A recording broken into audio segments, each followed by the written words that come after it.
le comblement, est-ce que c'est pour tous les âges?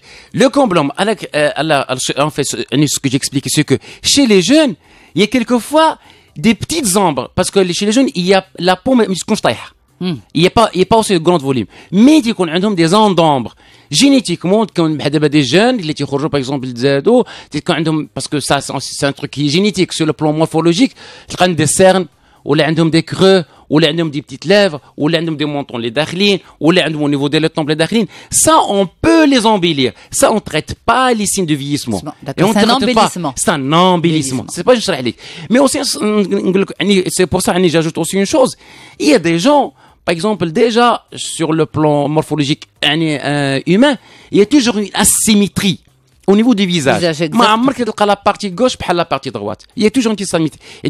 Qui va de 1%, ça peut aller jusqu'à 80%.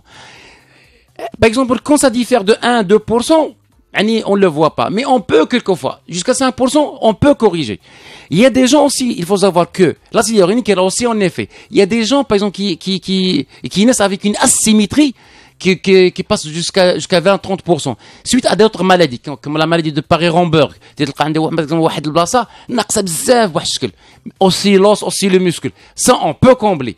Et aussi, il faut savoir que il y a des gens qui suite à des accidents, soit domestiques, soit par exemple de la voie, de la route ou un truc, qui ont par exemple des cicatrices, ou l'ahfaré, ou une persistance. Ça aussi, on peut traiter des gens avec l'acide hyaluronique. L'acide hyaluronique. Oui, on peut les deux. Il y a des trucs, par exemple des cicatrices au niveau du front, on traite aussi par le botox et l'acide hyaluronique. Surtout après chirurgie. Ça aussi, c'est un effet qui est très bénéfique.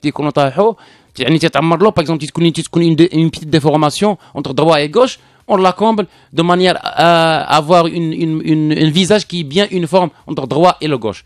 Il ne faut pas oublier aussi que l'acide hyaluronique, aussi, il a un effet en rhumatologie. Avec le vieillissement, par exemple, il y a des vieux, par exemple, des personnes âgées. Et voilà. Il y a de l'acide hyaluronique qui existe normalement au niveau des articulations. Il commence à, l'os qui commence à creuser sur l'autre os. Alors, quand on injecte, les gens, ils commencent à bouger. Mais ça, c'est vous qui le faites ou c'est non, ça, c'est pas nous. Ça, c'est le rhumato. Mais sur le plan esthétique, ça, c'est autre chose.